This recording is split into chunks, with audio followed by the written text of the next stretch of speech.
नमस्कार। धार्मिक रत्न चैनल में आपका स्वागत है। आज हम आपके सामने प्रस्तुत कर रहे हैं भगवान विष्णु की माया और नारद जी।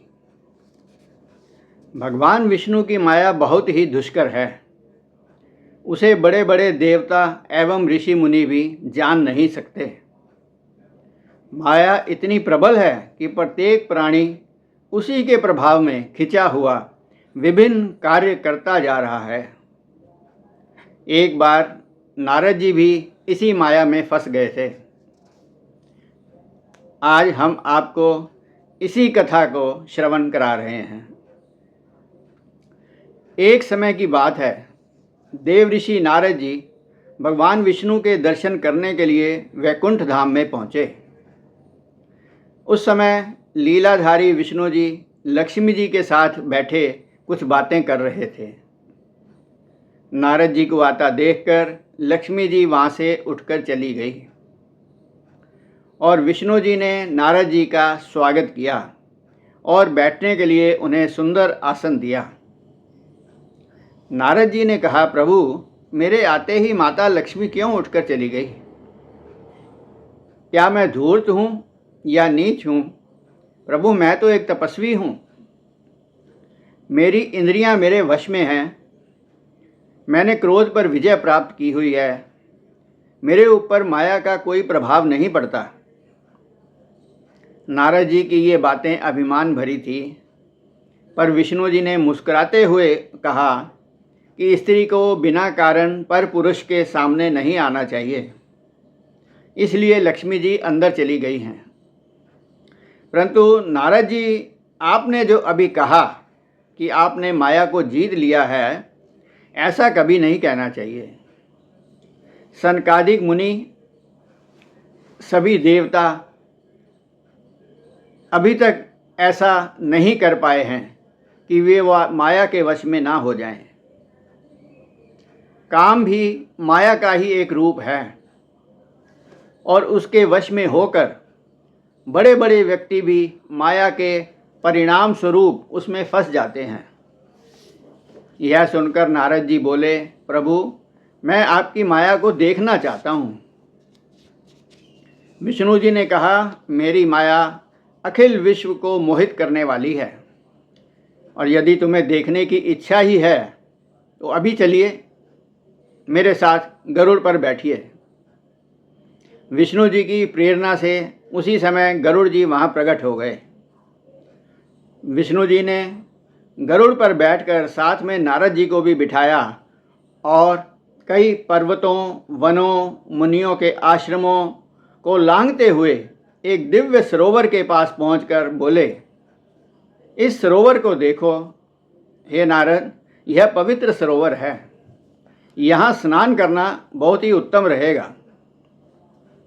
ऐसा कहकर भगवान विष्णु ने नारद जी की उंगली पकड़ी और उन्हें सरोवर के किनारे ले गए। फिर वे बोले कि आप अपनी वीणा और कपड़े मुझे पकड़ा दीजिए और इस सुगंधित सरोवर में स्नान कीजिए। इस प्रकार विष्णु जी ने नारद जी के वस्त्र एवं वीणा पकड़ी और वहीं पर बैठ गए और नारद जी ने सरोवर में डुबकी लगाई। पर यह क्या हुआ? जैसे ही नारद जी ने डुबकी लगाकर अपना मुंह बाहर निकाला तो देखा कि नारद जी एक सुंदर स्त्री के रूप में परिवर्तित हो चुके हैं और वे अपने बारे में सब कुछ भूल गए थे कि वे कौन हैं और कहाँ से आए हैं। नारद जी स्त्री के रूप में नदी के किनारे अकेले ही विचार मगन थे। उसी समय वहाँ तालझंग नाम का एक राजा आया। उसने उस सुंदर स्त्री को उसके माता पिता के बारे में पूछा, पर नारद रूपी स्त्री ने कहा कि मैं कुछ नहीं जानती। तब राजा तालझंग उसे अपने साथ ले गया और उसके साथ विधिवत विवाह कर लिया। राजा रानी सुखपूर्वक रहने लगे। 2 वर्ष के बाद उस नारद रूपी स्त्री ने एक पुत्र को जन्म दिया। पूरे राज्य में खुशियां मनाई गई। फिर 2-2 वर्ष के अंतर में रानी ने कुल 12 पुत्रों को जन्म दिया। धीरे धीरे पुत्र बड़े होने लगे। नारद रूपी रानी बच्चों के साथ गृहस्थी में हमेशा ही खोई रहती थी।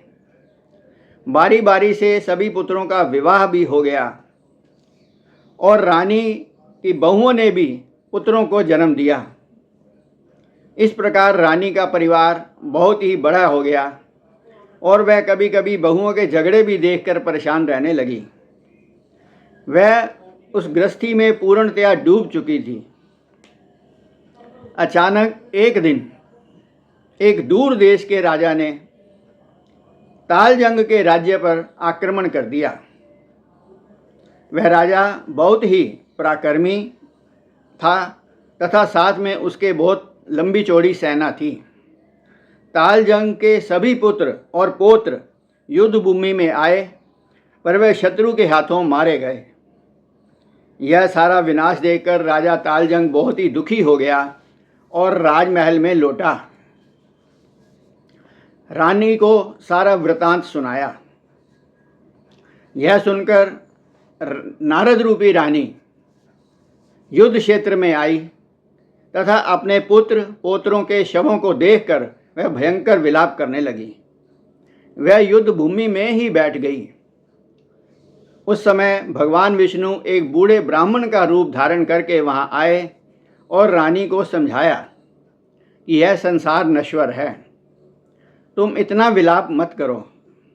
तुम्हारा कर्तव्य है कि तुम इनको तिलांजलि दो और इस सरोवर में स्नान करके शुद्ध हो जाओ।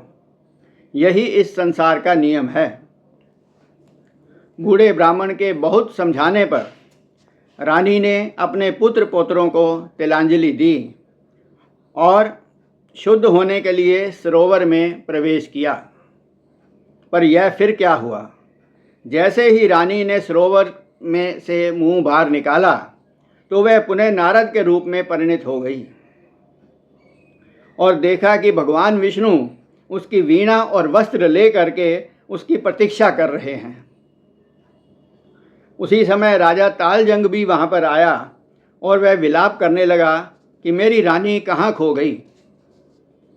तब भगवान विष्णु ने राजा तालजंग को उपदेश दिया और कहा कि तुम्हें इस सरोवर पर ही वह पत्नी मिली थी और वह इसी सरोवर में बिछुड़ गई। यह संसार एक माया है। राजा ने अपने बचे हुए एक पौत्र को राजगद्दी पर बिठाया और स्वयं वनों में तपस्या करने चला गया। इसके बाद नारद जी ने विष्णु जी को प्रणाम किया और कहा कि भगवान, आपकी माया तो वाकई ही बड़ी दुस्तर है, पर अच्छा है आपने इसी बहाने मेरा अभिमान दूर कर दिया। तो इस प्रकार आपने देखा कि किस प्रकार भगवान विष्णु की माया ने नारद जी को मोह लिया। आइए आज का प्रसंग समाप्त करने से पूर्व हम 2 मिनट के लिए भगवत भजन कर लेते हैं। तेरी माया का न पाया कोई पार, के लीला तेरी तू ही जाने। तेरी माया का न पाया कोई पार, के लीला तेरी तू ही जाने। तू ही जाने, तू ही जाने, तेरी माया का न पाया कोई पार, के लीला तेरी तू ही जाने। बंदी गृह में जन्म लिया और पल भर वहाँ न ठहरा। बंदी गृह में जन्म लिया और पल भर वहाँ न ठहरा। टूट गए सब ताले सो गए, टूट गए सब ताले सो गए, देते थे जो पहरा। पिता ने तब तो पहुँचा दिया है, पिता ने तब तो पहुँचा दिया है, नंद जी के द्वार के लीला तेरी तू ही जाने, तेरी माया का न पाया कोई पार, के लीला तेरी तू ही जाने, तेरी माया का न पाया कोई पार, के लीला तेरी तू ही जाने। बोल कृष्ण बलदेव की जय, बोले विष्णु भगवान की जय। नमस्कार, धन्यवाद, जय श्री कृष्ण।